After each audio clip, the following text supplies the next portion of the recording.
Okay, that's good to hear. All right, so welcome everyone. Welcome once again. Once again, my name is Michael Saricki, and we're doing a very long series of lectures on the history of video games. Although the last something like 10 lectures have been about the history of games before video games. So, and in this one, we're finally coming to the end of it. Today, we're going to be talking about electromechanical arcade games. And these are really interesting because they are very much kind of the direct predecessors to basically video arcade games, to the point where you'll be able to see like certain genres that will later become prominent in video games kind of first start to take shape here. And in fact, many of the companies that we sort of associate with video games kind of got their start making these electromechanical games. Stuff like companies like Sega, Taito, Namco, etc. Like how we discussed last time. Especially Sega. Sega seemed to really make a lot of them. They were very much a trailblazer in these sorts of electromechanical games, and you can definitely see that they would kind of carry that same sort of attitude into the same sort of attitude that they had with these electromechanical games into their video arcade games. So like you'll see like a motorcycle game that's kind of an early predecessor to Hang On, for example. And it's incredibly fascinating. And many of these games are really incredible, like marvels of engineering. Like I'll admit I'm not much of an engineer, so like I understand the basic principles of how these work, but it seems incredible to me that they were able to achieve so much with these games with such basically primitive technology without really computers or anything like that. But without any further ado, let's really just sort of jump right into it.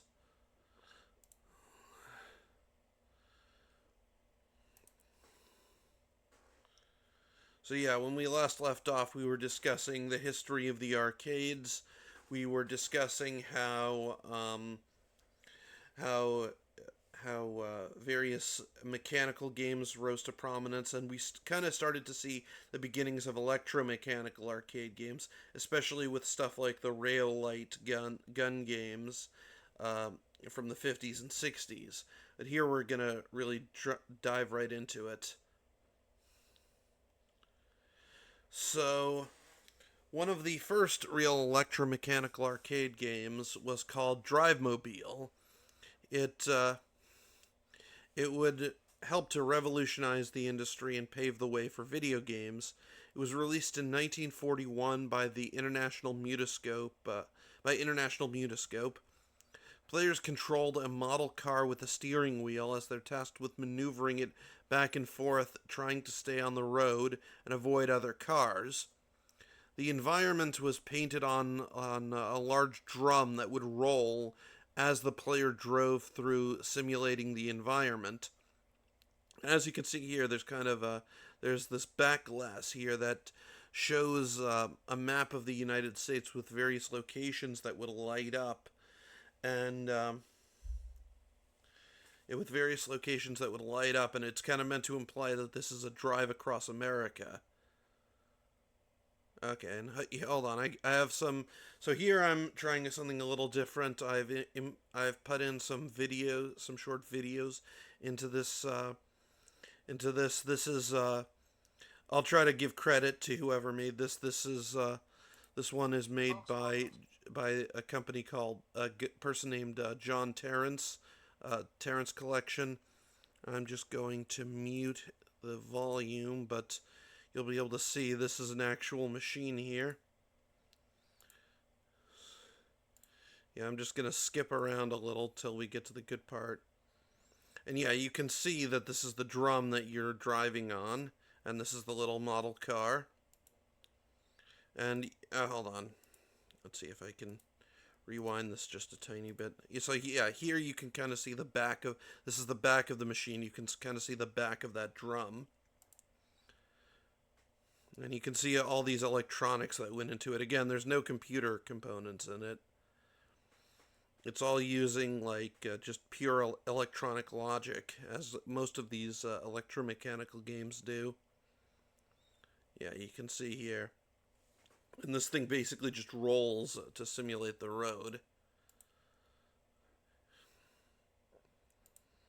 And hold on, if he is gonna, yeah, he's gonna actually start to play it. And yeah, you can see here she's moving the car back and forth on the road there, and it can basically tell when you're driving on the road versus off the road. And basically, you only gain points while you're driving on the road. And immediately, you probably noticed this looks an awful lot like a lot of early sort of vertically scrolling sort of 2D racing games from like the 80s and stuff. And yeah, that's exactly what this is the predecessor of. You can definitely see that there's kind of a clear sort of through line from one to the other. And so yeah, basically it uses sort of logic to be able to tell when you're actually on the road and when you're not. Yeah, again, to me, this whole thing is just incredible how they're able to do that. And in 1941 of all years, hold on. Here's an example of an electromechanical sports game. This one is called Basketball Champ. And it was made by Chicago Coin in 1947. In it, you try to launch the ball into the basket while a mechanical figure tries to block you. You can kind of, this is a close up view of what it looks like. Unfortunately, I don't have video for this one. This is an interesting one. This one was actually the one of, if not the first, it was. I believe it was actually the first game to utilize film projection.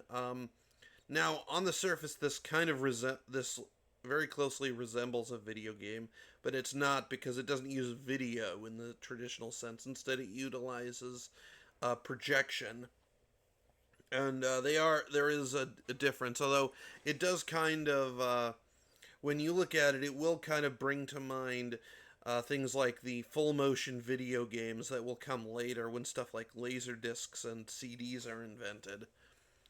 So this game is called Auto Test. It was released in 1954 by Capital Projection Corporation. And what it does is that players test their skills by maneuvering a model car along a projected road. It utilizes sort of a first-person view of on the basically of a car driving along a road. And I'll show you the video. This one's by Ultimate History of Video Games. So yeah, you can see it comes with all the bells and whistles here, and you're basically the steering wheel controls this little toy car here. And you can see here that it's projecting footage of a car driving along the road, and essentially it's the same kind of concept as the previous game we looked at, where you're simply trying to make sure that this little car lines up with the road, and you get points if it does.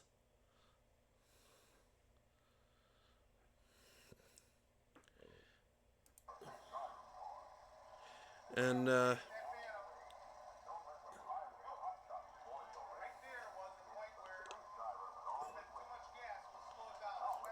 another thing is that the game actually speeds up and slows down. Basically, like it simulates you accelerating and slowing down by essentially speeding up the footage or slowing it down, which is a pretty clever little solution. So yeah, at times you have to. It also, aside from following the road, you also have to do stuff like stop at stop signs and such.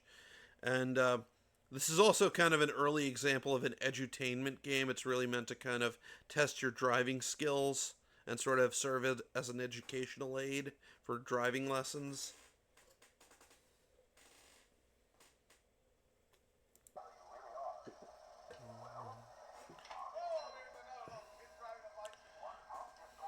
But yeah, this thing is really cool. Here's another one. This is a purely electromechanical one called KO Champ, and it was created in 1955 by International Mutascope. Two players control a set of boxers that try to knock the other player out. Players can move their boxer back and forth and throw punches, and upon landing a strong enough punch, the other boxer will be knocked back and a bell will ring. The player will be awarded a point. This is definitely. I have to wonder if there was some inspiration here where this maybe led to the creation of Rock'em Sock'em Robots or something. But this is by a channel called Mike Hasanov.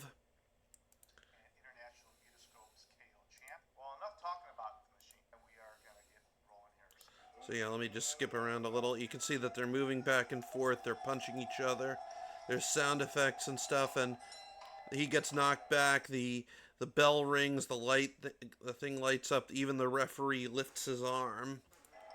Very cool.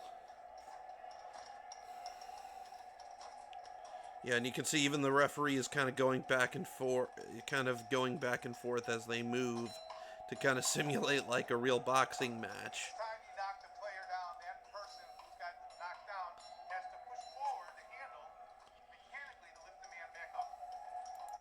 But yeah, so yeah, that really is just an amazingly sort of ingenious bit of engineering here, in my opinion. This one is a fairly basic sort of electromechanical boxing game. Released in 1957 by Williams, called Ten Strike. I don't have any footage for this one, but you can get a clear idea of what it's like. You know, the little guy rolls the ball down and tries to knock down pins. You get points, etc. This one's interesting in that it's an even further evolution on on the driving game that we've seen so far. This one was released in 1959 by Casco, not to be confused with Costco. Um, Players control a car as it travels along a track and attempt to steer to get points, same as usual. However, here, instead of using a big barrel, instead it uses kind of a big sort of conveyor belt with the road sort of printed on a big sort of belt that scrolls. And this game was a massive hit in Japan, and it's generally credited with helping to usher forth the golden age of electromechanical games, which would last up until the 1970s. Unfortunately, I wasn't able to get any footage, but you can see that the steering wheel kind of the car here is attached via this rod, and it kind of moves it back and forth.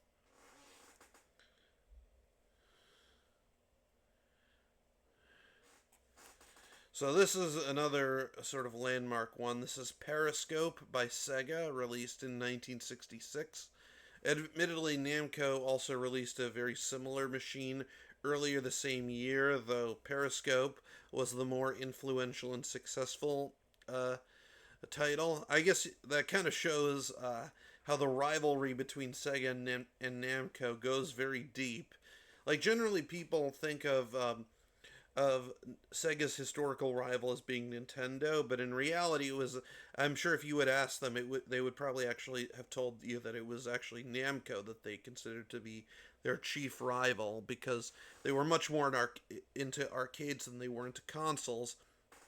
And Namco and Sega were constantly trying to one up each other, especially in the 90s. You had stuff like Virtua Cop versus Time Crisis, you had Virtua Fighter versus Tekken, you had Daytona USA versus Ridge Racer. Now, Periscope would be redesigned in 1968 and released in the US. And this model was actually what helped to standardize the use of 25 cents as the cost for most arcade games in the US. And it was really one of Sega's big major successes. And around this time, you really start to see that Japanese companies are gonna get big in the arcade, and of course, this will continue into the age of video games. Although I believe that initially they kind of struggled to gain a foothold. The reason being is that what would happen is that they'd import their machines, and then American companies would essentially rip them off and make their own versions, and and as a result, they would kind of struggle to sell in America, especially because there wouldn't need to be, there was no cost for importing for the American manufacturers. So what happens in this game is that players look down the sights of a periscope and launch torpedoes at a line of ships on the far side of the machine. The torpedo is represented by a line of lights under the water that light up in sequential order, simulating movement, and you try to get a high score within the time limit. That's actually one thing you'll notice with a lot of these electromechanical arcade games is that there really wasn't any way for the player to lose per se. It was more that it was more so that you were trying to rack up the highest score you could within a time limit. So you were sort of encouraged to play optimally. So yeah, this one's from a channel called Pinball Shenanigans. Let's take a look.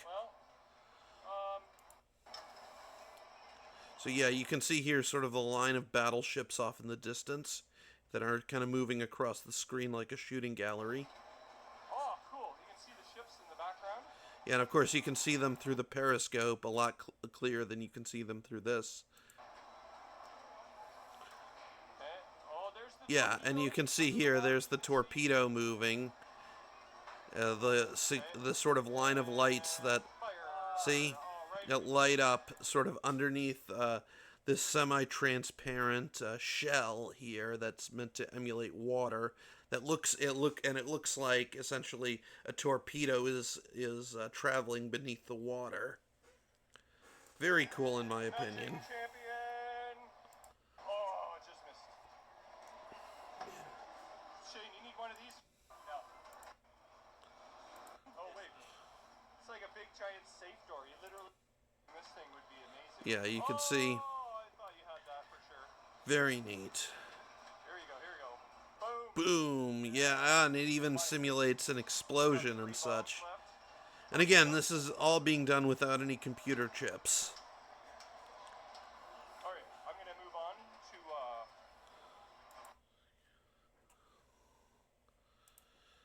to, Okay, so next is, this one was a fairly popular one called Bally Bowler. Released by Bally, as you might expect, in 1965. And it's essentially a miniature bowling game. It utilizes the same sorts of bowls that you'd use in skee ball. And let me show you. And this is by a channel called St. Louis Bowlers. Hello, everybody, and welcome to... Let's skip ahead a little. If this thing will load anytime now. So yeah, you can see here that rather than falling over, the pins kind of just retract back into the mechanism, and then they can just lower back down when they're ready to reset. Definitely takes up a lot less room than an actual bowling alley, that's for sure. You can throw it a little bit harder because you want to hit all the pins and get them to move around. Yeah. Really. Yeah, this was one of the more popular electromechanical arcade games from back in the day, especially here in the US. Next up is Sega's Duck Hunt. Now, you hear the name Duck Hunt, you generally think of it as a Nintendo franchise. However, it was originally created by Sega in 1968. It utilizes projections of animated ducks, as opposed to the sort of earlier rail light units that we saw in the last lecture, where they were actual mechanical figures with light sensors. Ducks disappear when shot, and it was the first game to feature animated moving targets, animal sounds, and it was the first game to register headshots, believe it or not. So you'd actually get more points if you shot the duck in the head rather than the body. Now, after the game finishes, the player is actually given a ticket which shows their score, which can be used in some cases for things like redeeming prizes. And eventually, of course, this was adapted by Nintendo into a toy, which was then later became the basis for the NES game that most people are familiar with.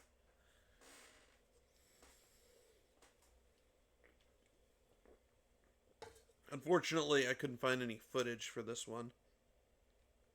Oh, this is a really cool one. This is one called Helicopter. It was released by Sega in 1968. Players use a joystick to maneuver a helicopter and try to land as precisely as possible at various cities. It features background sound effects from a built-in 8-track player. The helicopter is balanced at the end of an arm that pivots around a central mountain. You can kind of see that in the image here, and we'll see it in the video. And players can control its direction and height that it travels in. Different cities light up, indicating which one the player must land at next, and each successful landing awards the player points, and of course you try to get as many points within the time limit. So let's take a look at the video. This one's by a channel called Michael Johnson. So yeah, you can see here that you're essentially controlling this big arm that rotates the thing, or the helicopter around the mountain. And it has, it has little rotors and stuff that spin up. It has lights and such. Now, I have no idea what kind of map this is that contains London, Paris, Rio, and a bunch of other cities all around this one, New York, all around this one mountain. But yeah. You can just imagine that this would have been incredible back in 1968. Like, this really, even today, this looks really cool. Like, I can imagine this being a big crowd pleaser.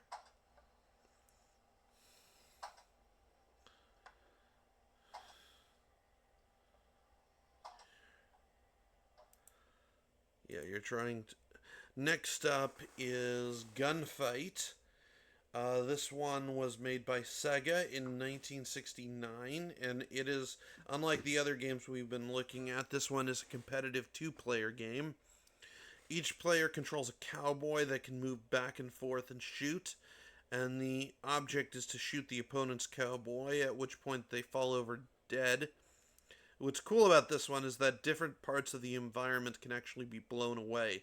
Like, the way that it works is that essentially you can move your cowboy back and forth, and essentially when it senses that when you pull the trigger, when it senses that you're lined up with a target, it causes the an effect to go off. It's very cool, and it very much is kind of an early predecessor to a lot of early sort of 2-player games like Gunfight, but also Boot Hill by Midway.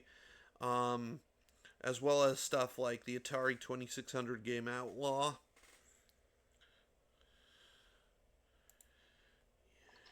Okay, this is Sega's Gunfight. This is a 2-player game. Yeah, this is by a channel called Vintage Coin Op. Okay, he's gonna fire it up. I'm gonna be working this guy here. I get to hide behind bushes and. Yeah, so Okay.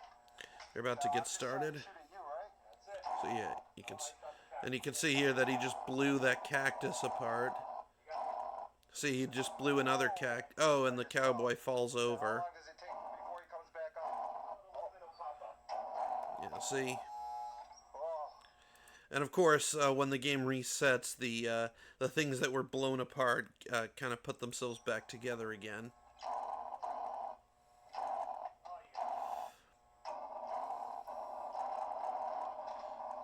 Yeah, like that. Yeah, you can see. Very cool. Again, really cool feat of engineering there. I beat you 3-2. All right, very cool. Quick game. And of course, you've got your sort of realistic gun sound effects.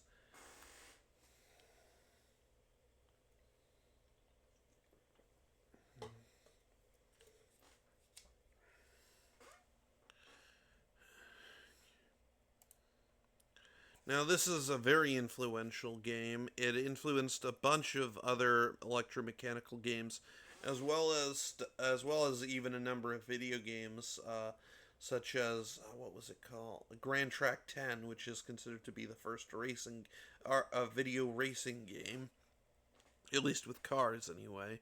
It was created by Casco in 1969. It was eventually rebranded and released in the US as Speedway by Chicago Coin. Once again, it utilizes rear projection to project images of cars on a spinning disc with a road drawn on it. It simulates curved roads, and it even has hit detection. If the player's car intersects with a projection of another car, it would register as a crash. And of course, the film would speed up to simulate the car going faster. Yeah, let's take a look. This is by a channel called Power Pack Blog. Sean from Power Pack. Yeah, let's. It's Yeah. great condition and been taken. It's pretty cool. So yeah, this is an example of the sort of timer that most of these games would have. So put a credit in it. Yeah, and you can see here it utilizes kind of a pseudo 3D perspective, very similar to what we would eventually see in games like Pole Position, for example.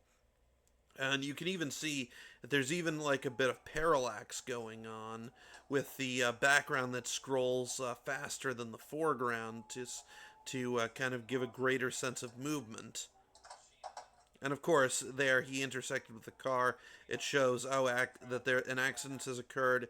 The car stops, and of course, you don't earn points when that happens. Speed up, you can get the cars to split up so you can get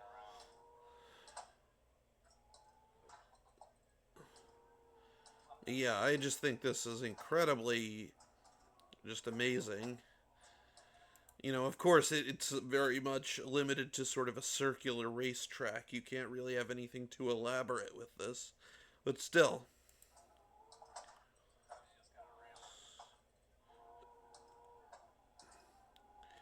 Yeah, and you can see him adjusting speed and it adjusting the speed of the footage to compensate to create the illusion of speeding up and slowing down. Very cool. Love this thing.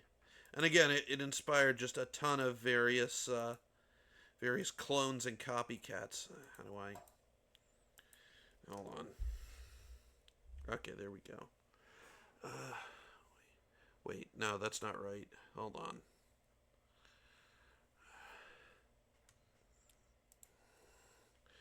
Something weird is. Hold on. We're having technical problems. It would seem.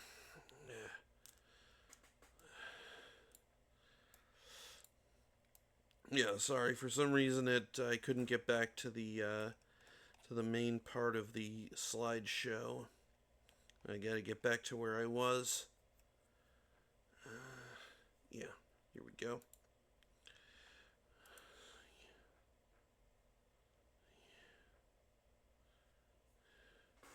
Yeah, again, you can definitely kind of draw a straight line between this and games like Pole Position that would later come along. What's up, guys? This is Sean. So this next game is called Missile. Again, this is another Sega joint, released in 1969. Players control an anti-air missile launcher with a joystick and try to shoot down enemy aircraft. It uses a looping film strip to show planes on a projection screen, and the missile's trajectory can be influenced mid-flight. And it helped. This is a game that definitely helped make the joystick into a standard for arcade games. Let's take a look at the footage. Yeah, this is what it would look like. Let's skip around a little. This is by a channel called Wide Open Throttle 36. And you can see here you've got this little anti-air missile launcher here with the missile that lights up. And you've got the timer and score over here and various background elements. Let's get to the point where he is actually playing. So yeah, here you can see the various planes flying across, and he's able to rotate the missile launcher back and forth. And yeah, when he launches the missile, it launches into the background. Essentially, the light goes off here and starts up in the screen. Yeah, and when it registers a hit, the plane explodes. And again, this may look a little familiar to some of you video game players, in that this is definitely sort of an early predecessor to a lot of sort of vertically scrolling shoot 'em up stuff like Space Invaders. This is really kind of an early version of that same concept.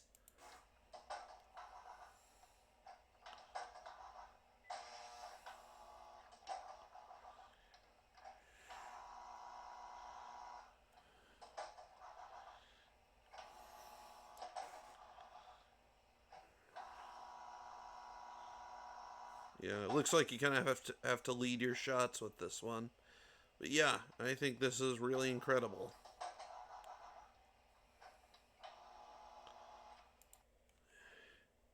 But moving on, this is another really impressive one. It's called Jet Rocket. It was released by Sega in 1970, and it was the first-person combat flight simulator. Technically, flight simulators actually technically go back to World War II. They basically were these kind of crude constructions made out of like plywood and various stuff, basically as a way to try and train people how to fly planes without risking, of course, the life of the pilot and the very expensive aircraft. But in this game, this is far more advanced than that. In this game, players bomb various ground targets that are displayed via projection, and when the player successfully hits a target, they receive feedback in the form of flashing lights and explosion sounds, and it inspired a number of copycats and imitators, such as Chicago Coin's Night Bomber and Taito's Skyfighter. Let's take a look. And first off, you kind of have to put your head, look into this sort of narrow viewing area.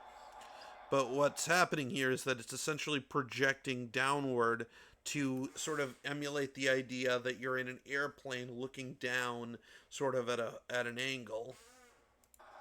And here you can kind of see like a city. Of course, you fire things, and when it registers a hit, it makes explosions. You know, things light up and things explode.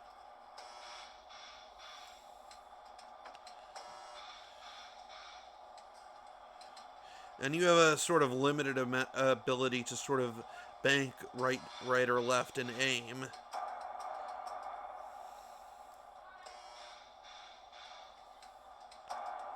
Yeah, basically the screen that it's projecting into is itself tilting in order to sort of emulate the banking of an aircraft. And this video was done by a channel called New Atlas. Very cool. This next one is called Killer Shark. It was released in 1972, which really would have been the same year that Pong released, to give you an idea of where we are right now. We'll be going a bit into the 70s because I just think I don't want to cut or look into these sorts of games short, and so we'll go a bit further than we have with the other subjects that we've studied of games before video games. And of course, this was intended to capitalize on the success of Jaws. Players try to shoot a shark that moves across the screen with a spear gun. And I believe that Sega actually released another version of it with a kind of more generic sea monster. Let's take a look. This is by a channel called Video Game History Project. They've actually released a bunch of these sorts of videos on various things. So yeah, let's take a look. You can see here that the gun that you use. Yeah. You can see the little shark that's being projected on the screen.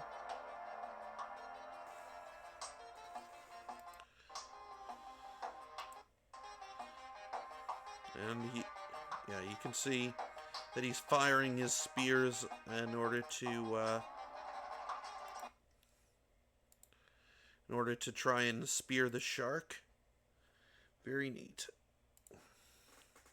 Ah, same thing as before. Great. Hold on.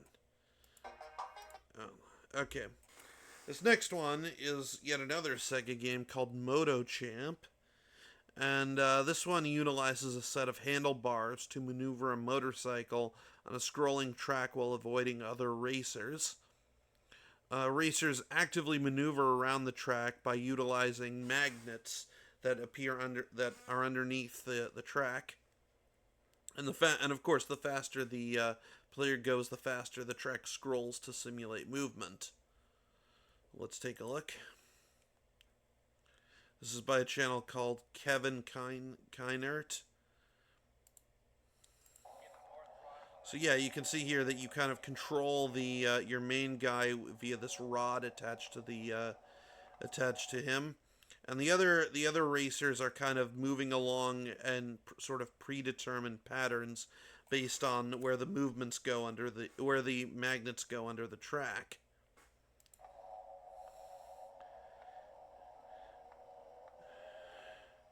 And again, you can kind of tell that this is Sega would actually make a number of video motorcycle games. Probably the two most notable ones being Hang On and of course Manx TT Superbike, but also stuff like Enduro Racer and so on. And you could say that this is very much kind of the predecessor to those.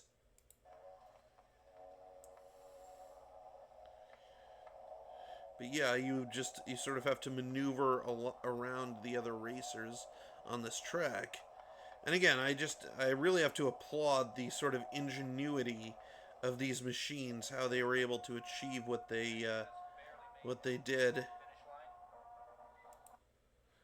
with such primitive technology.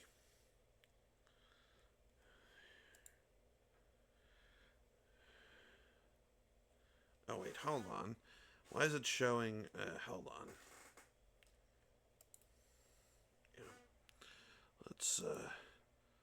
Hold on. Now in 19. Hold on. Give it a second. Okay.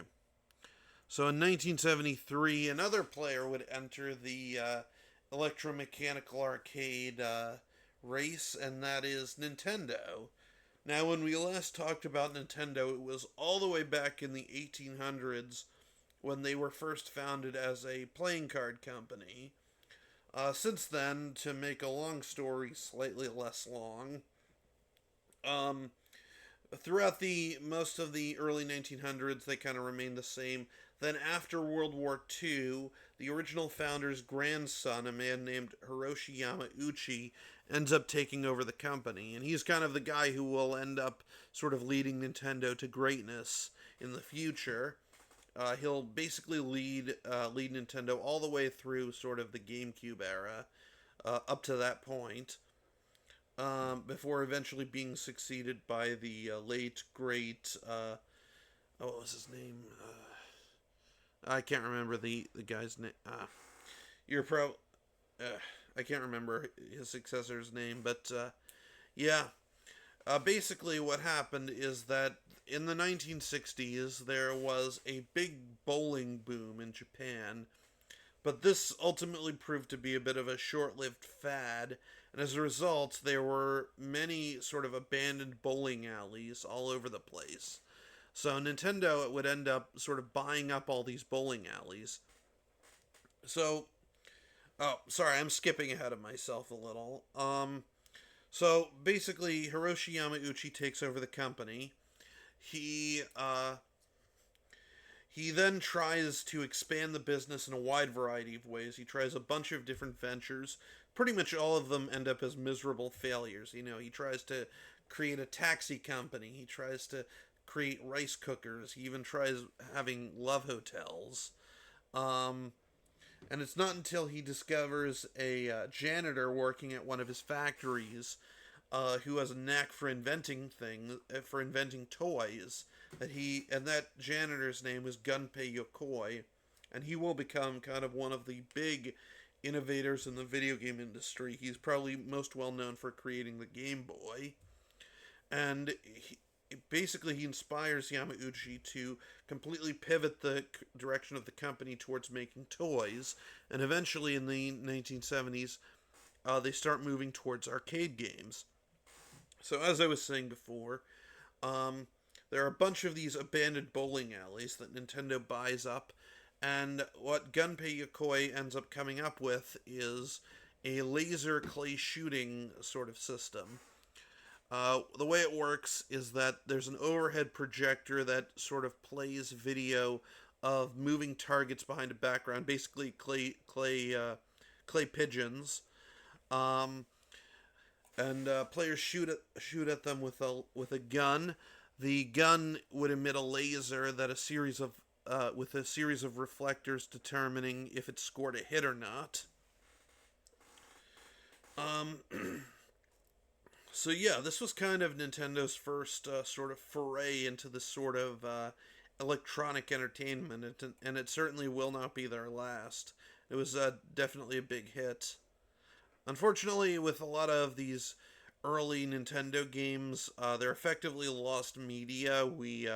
We simply don't have any footage of them. Wild Gunman, though, I actually think that they recently discovered a film reel or two that was used for this thing. So we might actually be getting, we might actually have a bit more now than we used to. But this is another one made by Gunpei Yokoi and Nintendo in 1974. In it, footage of a Wild West gunman plays, and when the gunman's eyes flash, the player must draw their gun and fire. And if they're fast enough, then the footage will switch to that of showing the gunman falling over. And if not, then the gun will be over as the game will be over as the gunman mocks the player. This will, of course, later serve as the inspiration not only for a toy that Nintendo will make, but also for the Wild Gunman NES game that we're probably familiar with. You've probably seen it in stuff like Back to the Future Part 2.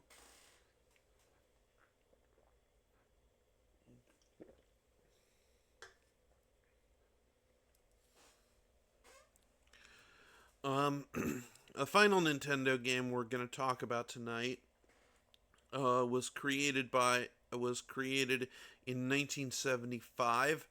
This one was made by Genya Takeda, which who is another big name at Nintendo that we'll be seeing more of later. And the way that it works is that it utilizes a TV screen to show sort of pre-recorded animations of horses racing from videotapes, and players place bets on said races using these mechanisms over here. And of course the idea being that whoever guessed the correct racer would win, and up to 6 players could play at once.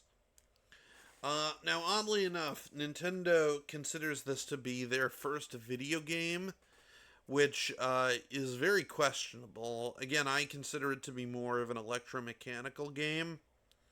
If I had to guess as to why they consider it to be that, it's because it utilizes a TV screen rather than film projection.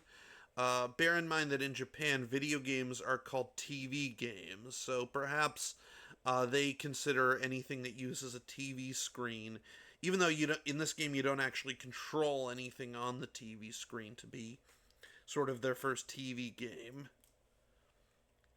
We have a little bit of footage from it, not a whole lot of sort of the... This is really just the animated horses going. But yeah, not really a whole lot to... And again, you don't actually control anything on the screen. You just place bets on who you think is going to win. Now, of course, this one's a classic, and probably one that is very familiar to a lot of you.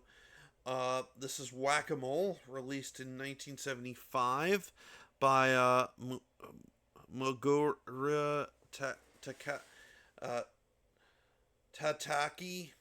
God, I am horrible at mispronouncing these names. and it no that sorry that was the original name of the game, and it was created by a company called Togo. Basically, moles pop out of in and out of the holes, and players hit them with a soft hammer. When a mole is hit, the player gets points, and you try to get the best possible score within a time limit. There have been a bunch of variations on this game over the years. The one in this image is just one of many such variations. Um, and also, there have been a number of derivatives. Like, I remember one from when I was a kid that was common to a lot of, like, arcades and sort of play centers was called Whack-A-Gator. It was kind of a very similar idea.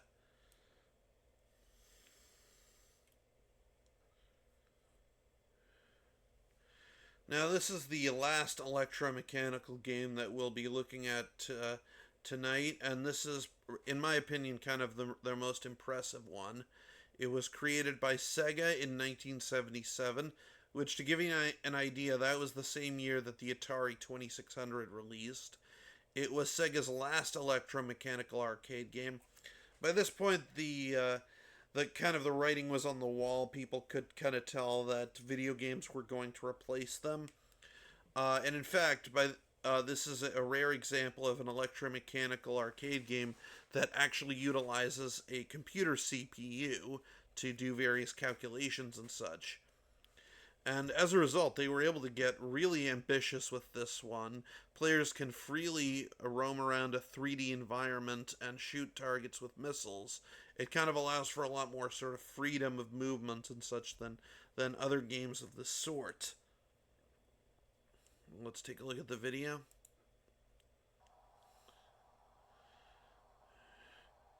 So here you can kind of see the device that it uses, the sort of mechanism that it uses. It essentially like it. I'll show you the what it looks like from the front.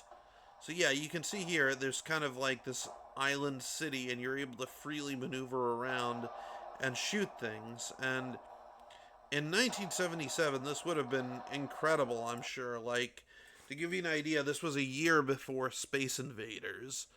You wouldn't have video games that looked anything like this, I would say, at least until like the mid 90s at the very earliest.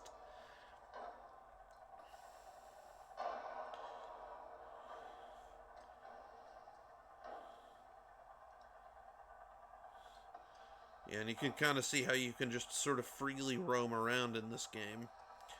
Within reason, you still have to stay within the range of the island, obviously, but you weren't limited to a scrolling track like you are with the other shooting games.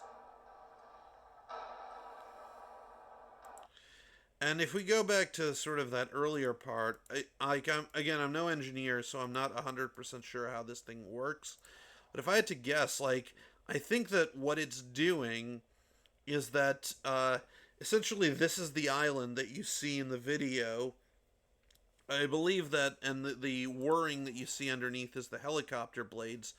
I think that what's going on is that it's essentially filming, like, this thing. Like, I believe that the island moves around in relation to, like, a camera, and then it actively projects that view onto the front of the machine. At least I think that that's what's going on. Which, again, that is an incredible feat of engineering for the time.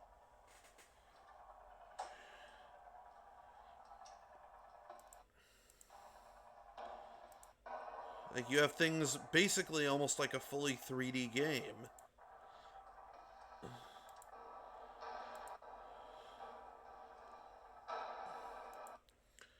But yeah. Oh, I keep messing that part.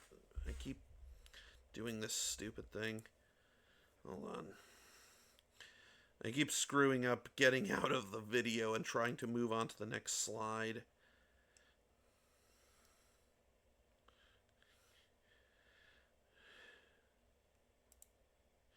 But yeah, that's kind of our look at electromechanical arcade games. Uh, so in conclusion, after the creation of coin-operated machines, it wasn't long before coin-operated amusement machines came into being. These were often mechanical and technological novelties. This often resulted in this eventually resulted in the creation of penny arcades, where many such machines were brought together under one roof. And over time, these arcade machines became increasingly complex and sophisticated. We went from stuff like Bagatelle, where it's literally just like a spring that launches a ball up a board, to that incredibly complicated helicopter game that we just saw. Um, Many of the later electromechanical arcade games are direct ancestors to later video games and would heavily influence the medium, as you can clearly see. Now, electromechanical games very much kind of fell out of vogue after a while because, quite simply put, it was a lot easier to just make video games. Electromechanical games still exist, but they largely ended up being they still exist, and they can be found in a number of amusement centers, but they primarily take the form of things like ticket redemption games nowadays. But yeah, that also concludes our look at the history of games before video games. It's been a heck of a journey. We have looked at more than 8,000 years of human history. You know, we've seen that games can have a wide variety of functions, ranging from the spiritual, educational, or just to have fun. Games often reflect the culture and times in which they were created. Um, play Play more generally in games of various sorts, specifically, are an important part of the human experience, in my opinion. Like I'm sure, like things like wars and political maneuverings are, they're kind of the flashy events in history. And yet, I'm sure that if you were to ask many of the people who lived in the past what things that they enjoyed the most, I'm sure many of them would say things like playing games with their friends, much like today. You know, we have also seen how over time games change, they evolve, and they influence each other. And it's possible to trace the lineage of games back thousands of years, in some cases, all the way back to their roots, although in some cases those roots are obfuscated by the mists of time. Um, we've also seen how technological advancement has had a profound effect on what games get made and how people engage with said games. And this really goes to show that video games didn't come from nothing. They are part of a process that goes back millennia and that is still continuing even now.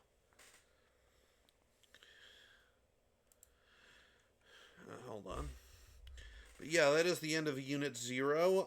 This thing was 379 slides for this PowerPoint. But yeah, do you guys have any questions about what we've just gone through?